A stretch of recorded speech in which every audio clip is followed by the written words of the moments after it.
बिस्मिल्लाहिर्रहमानिर्रहीम अस्सलाम वालेकुम। ईरान के आर्मी चीफ ने हमास को पैगाम दिया है कि आप बेफिक्र हो जाएं, आप लड़ाई करें इसराइल के साथ और भरपूर लड़ाई करें। जैसे ही ज़रूरत पड़ेगी हम इस जंग में कूद पड़ेंगे। और हमें पता है कि आप जिस तरह इसराइल की फौज को इस वक्त नेस्तो नाबूद कर रहे हैं, इसराइल का कब्रिस्तान गजा में बनने वाला है और ये ज़्यादा दूर नहीं है, ये जंग नहीं जीत सकते। हम इस सारी सूरत हाल में जो खबरें चल रही हैं जिसमें यह कहा जा रहा था कि जी वो मदद नहीं करेंगे, हम आपकी बैक पर खड़े हैं, आप इस लड़ाई के अंदर जीतेंगे और हर सूरत इसमें इसराइल का कब्रिस्तान बनेगा। ईरान ने साथ अमेरिका से जो पिछले 40 दिनों से बहुत सारे लोगों को अंदाजा है, लेकिन अब फाइनेंशियल टाइम्स ने ये बात बता दी है कि जो उनके मामला तय हो रहे हैं, उन्होंने अमेरिका को कहा है कि हम नहीं चाहते कि इस जंग के अंदर बाकी कूदे और इस जंग को निकलकर बाहर जाए, वरना बड़ी तबाहकुन जंग होगी। लेकिन अगर ये सूरत हाल इसी तरह चलती रही तो फिर याद रखिएगा जो कुछ गजा में हो रहा है आप उसको भूल जाएंगे। फिर जो लड़ाई होगी वो दुनिया देखेगी और अमेरिका इस खत्ते के अंदर हम उसका जीना हराम कर देंगे। हम नहीं चाहते लड़ाई लड़े, लेकिन आप जिस तरह इसराइल की मदद कर रहे हैं, जिस तरह वो बमबारी करे, अगर ये तबाही रही तो फिर याद रखिएगा जो लड़ाई होगी लोग गजा को भूल जाएंगे और लोग याद रखेंगे कि उस लड़ाई को जो अब होने जा रही है। देखिए जो सूरत हाल पैदा हुई है, अब ईरान ने जिस जंग में असल में इनडायरेक्टली उनका अगर आर्मी चीफ जब ये बयान देता तो समझ लीजिए फिर आप जंग में कूदने वाले हैं। असल सूरत हाल ये है कि इस जंग के अंदर ईरान की जो स्ट्रेटजी होगी वो असल में हिजबुल्लाह के थ्रू होगी। वो हिजबुल्लाह असल में इसके बारे में इसराइल ने कहा है कि हिजबुल्लाह लेबनान को ऐसी जंग में घसीटा है जो किसी भी वक्त शुरू हो सकती है। उन्होंने कहा अब इस सारी सूरत हाल में आप ये देखें कि हिजबुल्लाह की जानिब से ये बात कही गई है जिनको बहुत सारे ममालिक ने दहशतगर्द डिक्लेयर किया हुआ, ये बात ज़हन में रखिएगा। हमास को उस तरह डिक्लेयर नहीं किया, हिजबुल्लाह को दहशतगर्द डिक्लेयर किया हुआ है। अब इस सूरत हाल के अंदर हिजबुल्लाह की जानिब से वार्निंग जारी की गई है कि अगर आप लोगों ने हमारा एक भी शहरी मारा तो आपका हर शहरी मरेगा। जो आप गजा के अंदर करें, आप ये कह रहे हैं कि बैरूत में करेंगे, तो फिर एक बात ज़हन में रखिएगा, हम लोग आप पर वो मिसाइल दागेंगे जिसका आप अंदाज़ा नहीं कर सकते। असल में हिजबुल्लाह के पास जो मिसाइल हैं उसमें रूस के दिए हुए ताकतवर तरीन बहरी जहाज शिकन मिसाइल है। ये असल में अमेरिका को और उसके साथ साथ ये इसराइल को सक्सेसफुली निशाना बना सकते हैं और इनकी जो ताकत है कि वो 300 किलोमीटर तक की रेंज तक हमला कर सकते हैं। देखिए इनके पास अब तक के जो मिसाइल हैं उनमें याद रखिएगा हिजबुल्लाह एक ऐसी जमात है जिसके पास दुनिया के बहुत बड़े बड़े ममालिक के हथियार हैं। वो ब्लैक मार्केट से लेते हैं, वो ईरान से लेते हैं, उनके पास खुफिया तौर पर रूस से भी है, कहीं ना कहीं उनको मदद जो है वो ईरान के थ्रू, यानी पीछे चाइना की, ओपनली चाइना कभी भी नहीं आता। अब इस सारी सूरत हाल के अंदर जो उन्होंने बात की है वो रूस के मिसाइल थे और उन्होंने कहा कि जब हम निशाना बनाएंगे तो आपके 300 किलोमीटर तक भी दूर होंगे तो उनको निशाना होगा। 2006 के अंदर इसराइल के साथ जंग के दौरान उन्होंने इसराइल की जंगी जहाज को जो निशाना बनाया था वो बड़ा कामयाब रहा था उस वक्त। अब इसके अलावा बहुत सारे ऐसे मिसाइल हैं कि एक मिसाइल लगा तो पूरे का पूरा खिता लपेट में आ जाएगा। जब पूरे का पूरा खिता लपेट में आ जाएगा तो लिबनान के बारे में जो कहा है हिजबुल्लाह, उन्होंने कहा लिबनान में हर शहरी की मौत का मतलब इजराइल में एक मौत होगी और हम फिर ये नहीं देखेंगे कि उसमें आम लोग मारे जा रहे। अगर आप हमारे आम लोगों को मारेंगे तो हम भी आपके आम लोगों को मारेंगे। अब ये सूरत हाल जो पैदा हुई है वो क्लियरली इंडिकेट कर रही है कि ईरान इस जंग में अगर कूदने जा रहा है तो फिर ज़हन में रखिएगा ये बहुत बड़े पैमाने पे, अभी तक 2 ममालिक हैं वो जंग को अवॉइड कर रहे हैं, ये ज़हन में रखिएगा। एक है ईरान और एक है अमेरिका, ये दोनों इस जंग को अवॉइड कर रहे हैं। उसकी वजह क्या है? उसकी सबसे बड़ी वजह यह है कि ईरान को इस बात का अच्छी तरह पता है कि अगर ये जंग कूदी तो फिर ये तमाम पूरे खत्ते को तो लपेट में ले लेगी, 57 इस्लामिक इसमें कूद पड़ेंगे, फिर ये लड़ाई नहीं रहेगी, ये तीसरी जंग अजीम का सिनेरियो है। देखिए एक सी चीज़ ज़हन में रखिएगा, अब गजा के अंदर इसराइल ने काम ये किया कि वो कह रहे हैं कि हमने पहले वो नॉर्थ में कर रहे थे, उन्हें लोगों को निकाला और कहा जी आप साउथ वाली साइड पर चले जाएं, गजा में साउथ पर। अब वो कह रहे हैं हम गजा में ऑपरेशन करने जा रहे हैं और साथ इंडिकेट कर दिया है कि हम वेस्ट बैंक के अंदर भी दहशतगर्द हैं तो वहां पर भी करना है। सिंपली बात है, उन्होंने यहाँ पे करना है, वहां से निकालेंगे, और वो दीगर ममालिक को कह रहे हैं कि आप गजा के अंदर जो लोग हैं इनको अपने आप बसाने की तैयारी करें। हर मुल्क को उन्होंने कहना शुरू कर दिया। किसी को वो कह रहे हैं कि आप 30,000 ले लें, किसी को कह रहे हैं आप लाख ले लें, किसी को कह रहे हैं 50,000 ले लें। अब वो ये काम कर रहे हैं, वो कह रहे हैं इनको दुनिया भर के अंदर, जिस तरह हम दुनिया भर में जलील होते थे, हमारा कोई देश नहीं था, हमारा कोई वतन नहीं था, तो ये भी अब जलील होंगे। और इनके पास वो कह रहे हैं जी 57 इस्लामिक मुल्क है, पनाह दे लें। ये इस तरह की वो बात करें। अब आप सोचिए जरा कि इस वक्त हिजबुल्लाह के पास तकरीबन 60,000 के करीब जंगजू हैं और उनके पास जो रॉकेट और मिसाइल है वो लाखों में है। अब ये जंग छिड़ती है तो फिर आप भूल जाएंगे गजा को। ये बात आप ज़हन में रखिएगा। फिर जो लड़ाई होगी वो दुनिया देखेगी। और फिर इस सारी सूरत हाल में सबसे पहले तो इसराइल की फिजाई और समुद्री जो ट्रैफिक है वो उसको फौरी तौर पर शट डाउन कर दिया जाएगा, क्योंकि ये जो गाइडेड मिसाइल है ये इसराइल के अंदर कोई जहाज आ रहा होगा, कोई खास तौर पर सामान आ रहा होगा और फिर इनको तो वो निशाना किसी भी वक्त बनाएंगे। फिर आप ये देखें कि अभी तक तो फौजी अड्डों को निशाना बनाया जाता रहा है। फिर उसके बाद याद रखिएगा जो रूसी साख्ता रॉकेट हैं या मिसाइल हैं वो असल में फिर मारेंगे वो इसराइल के अंदर। यहां तक लड़ाई चलेगी। ईरान अवॉइड क्यों करना चाह रहा है? ईरान इस बात से अवॉइड करना चाह रहा है कि जंग ये छिड़ी तो फिर ये एटमी जंग कहीं भी नहीं गई, फिर ये बहुत बड़ी खतरनाक लड़ाई होगी, क्योंकि ईरान पर फिर प्रेशर होगा। सबसे पहले तो हिजबुल्लाह कूदेगी, फिर वो ईरान के जो मलेशियाज है वो इस जंग में कूदेंगे और फिर वो अमेरिका पर डायरेक्टली हमला करेंगे। तो अमेरिका पर जब हमला होगा तो जाहिर सी बात है अमेरिका रिएक्ट करेगा। तो अमेरिका जब ईरान से लड़ेगा तो उसमें फिर रूस कूदेगा। जब रूस कूदेगा तो चाइना तो ऑटोमेटिकली आपको इस जंग में नजर आएगा।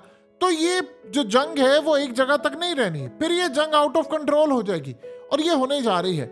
अभी तक जो सूरत हाल है उसमें अमेरिका असल में अवॉइड कर रहा है। देखिए यूरोप भी अवॉइड कर रहा है, इसमें कोई दो राय नहीं है कि यूरोप भी अवॉइड कर रहा है। वो कह रहा है जी हम तो ये जंग नहीं लड़ना चाहते। उन्होंने बार बार नेतन्याहू को वार्न किया है। आप अंदाजा करें कि लड़ाई की सूरत हाल है कि हमास और उसके बाद इजराइल के दरमियान मामला तय हो गए थे, हम कैदियों को रिलीज करेंगे, लेकिन फिर इसमें बड़ी पेशरफ्त होगी। इवन कि जो बाइडेन ने आकर कहा, नेतन्याहू ने बात कहा, दोनों ने कहा जी हाँ बिल्कुल ये होने जा रहा है और हम बड़े करीब पहुंच चुके हैं। अब वो सस्पेंड हो गया, वो मुअत्तल हो गए हैं और इस सारी सूरत हाल में मामला बड़ा क्लियर हो गया है कि मुअत्तल तब होते हैं जब बड़ी लड़ाई होना हो, बहुत बड़ी लड़ाई होनी हो, तब आप चीज़ों को मुअत्तल कर देते हैं। अब वो सारे मुज़ाकरात ख़त्म हो गए हैं।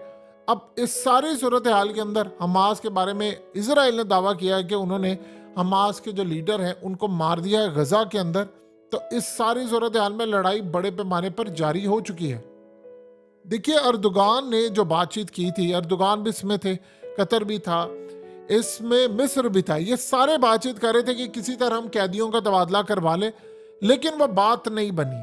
अब जब वो बात नहीं बनी तो फिर लड़ाई जो है वो आखिरी दम तक है। अब मिसाल के तौर पर आप ये देखें, इजराइल की अभी तक जो हालत है, ये एक सुरंग है, इस सुरंग के अंदर इसराइली कूदे हैं और वो कूदे हैं और उनको यानी पहले हमास ने यहाँ पर लगाए हुए थे, नीचे उन्होंने बड़ी तादाद के अंदर बारूद बिछाया और बहुत सुरंगे इजराइल ने कैप्चर कर ली। उनको ये लगा कि हाँ यार ये तो बड़ी सुरंग है, हमने कैप्चर कर ली है।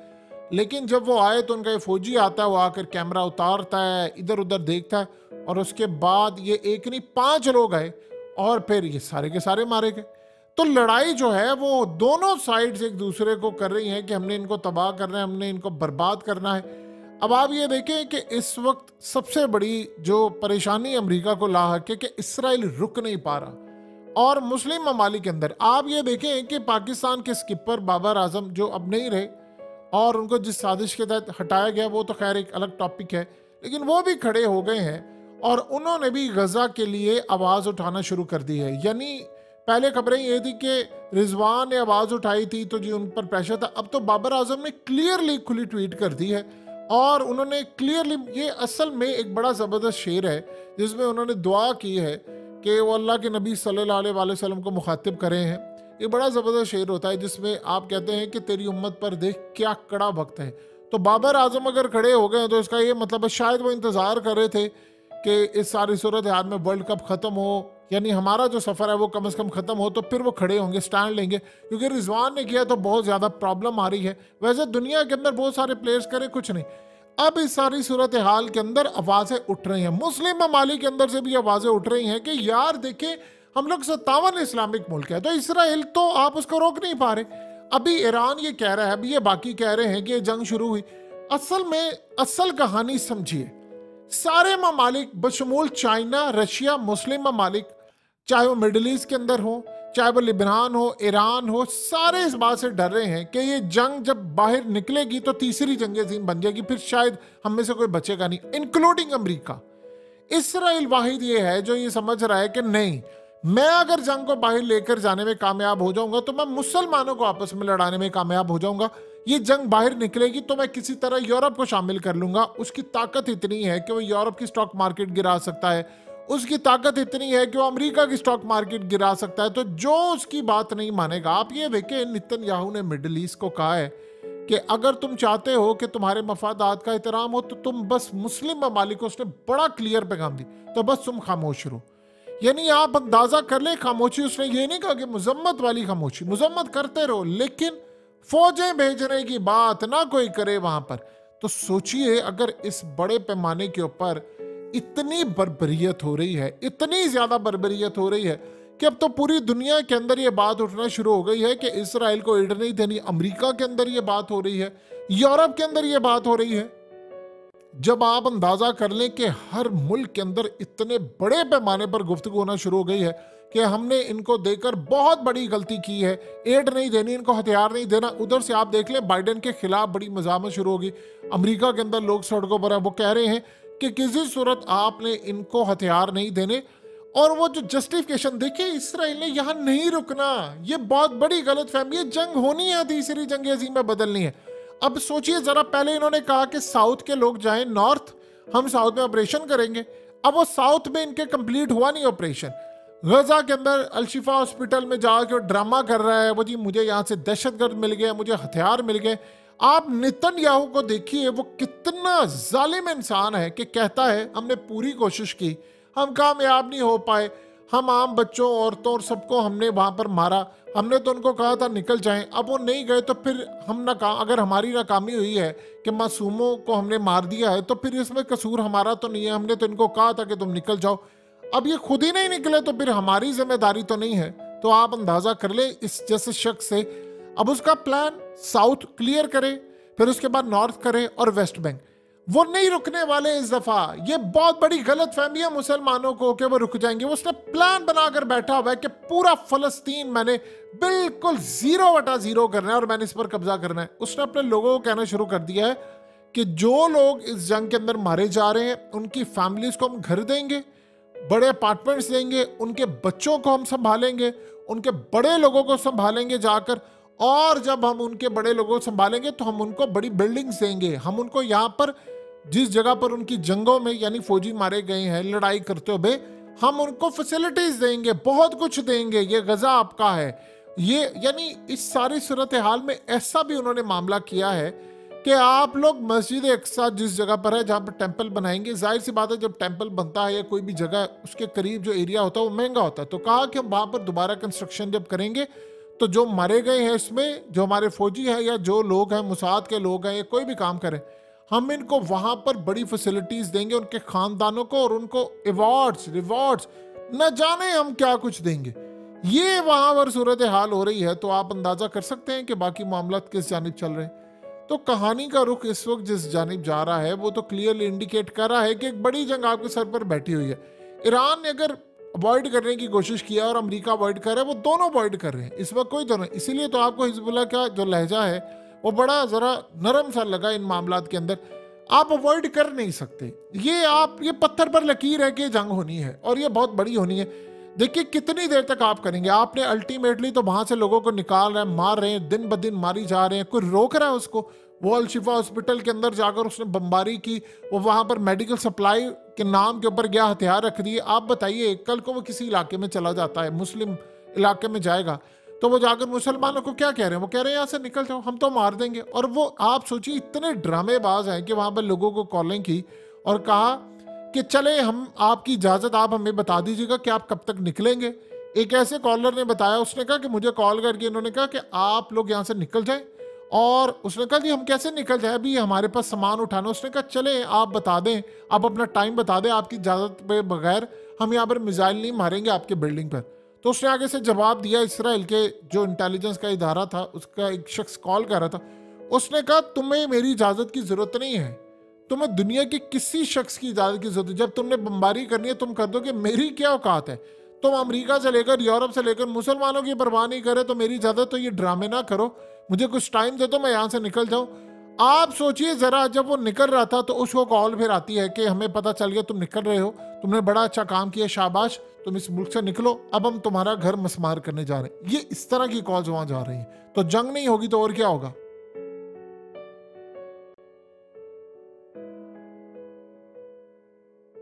हकीकत टीवी को सब्सक्राइब करना मत भूलें, वीडियो को लाइक करें, शेयर करें और कमेंट सेक्शन में अपनी राय का इजहार जरूर करें।